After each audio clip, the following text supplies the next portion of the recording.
Good afternoon, family, and welcome to Talking After Dark. I'm your host, and tonight's subject matter is going to be When I Found Love, I Found You. So ask yourself how many times in life that you thought you found love. Try to think all the way back to your love, to your very first love, and the love that you have now. How many did you count? No one has to know but you. Now ask yourself, is love really what you thought it was?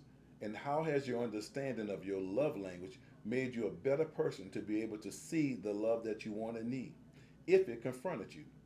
Finding love is the best thing that anyone could ask for. There is no greater joy than loving somebody and somebody love you back.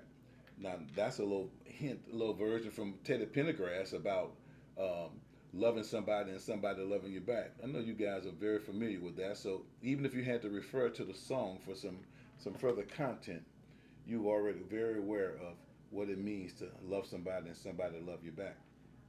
But the point is that we all have been tried and tested with all the possibilities of giving love and receiving love. However, when you find the love of God, you will know love like you've never known it before. There will be no questions that are unanswered. There will be no vacant or lonely spaces in your heart. There will be no misunderstandings of false misrepresentatives. Everything and everyone will be on the same page. No 70-30 or 60-40 loves because his love is complete and forevermore. Just imagine that someone willing to carry all of your baggage and willing to hold all of your broken and perfect pieces. Look no further than seeking out and finding God's love. When you find Him, you will find all the love that you need. Along the way, we have to learn to trust the processes of love.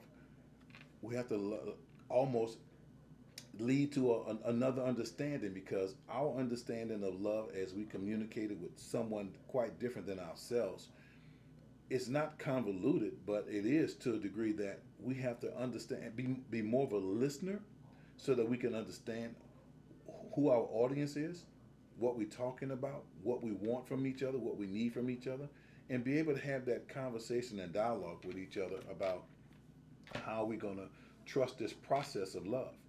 Love is definitely a process, and unless we're willing to do the work, we can't even begin to expect love to work out the way we want it to. I would imagine that at this point in our lives, we have got to come to terms with ourselves and that we understand exactly what we want and what we need, what we're looking for, and what we hope to find. But while we're looking for someone and hoping to find what we're looking for, we have to first be able to make sure that we are prepared. We are prepared not only to receive, but to give love as well. The first thing and the primary thing in the process is understanding God's love for us. Being able to love God, love the other person the way God loved the church. We have to be able to understand that everybody's not like us. Everybody make mistakes. Everybody has faults, just like we do. We even have skeletons in our closets. Some of us so much so until the closet becomes a graveyard.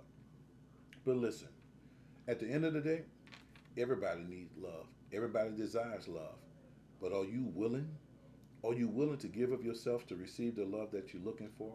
Or are you just got your hands out and waiting for somebody to just bring it to you? It's just not going to happen like that. Everybody wants what you want. Everybody wants what they want. And the heart wants what it wants. So who's going to win at the end of the day? I tell you who's going to win. The person who trusted the process to understand that God must be first. He must be the most important thing in their lives. When we understand that God has that place and that nobody can replace that kind of love, and we allow God to find for us and send for us that special person that He has set aside just for us, when we begin to understand that, we begin to understand what this love looks like. So listen, we all have our own methodologies about how we pursue love and what we think love looks like or ought to look like. But here's what I need you to do. Post your comments. Let's have a conversation about loving somebody and somebody loving you back. Let's have a conversation about God's love and someone else's love. Let's have a conversation about what you're looking for, what's important to you, and what someone else ought to be able to expect from you and what you should be able to expect from them. So listen, let's come together and have this conversation so we can help somebody else to find their rightful place and to be at peace with themselves and be able to have the tools and the resources necessary to find the loved one that they need. Remember, I'm looking for you to subscribe, I'm looking for you to share, and I'm looking for you to be able to offer your comments so we can have comments and dialogue about this topic. Enjoy your evening. God bless.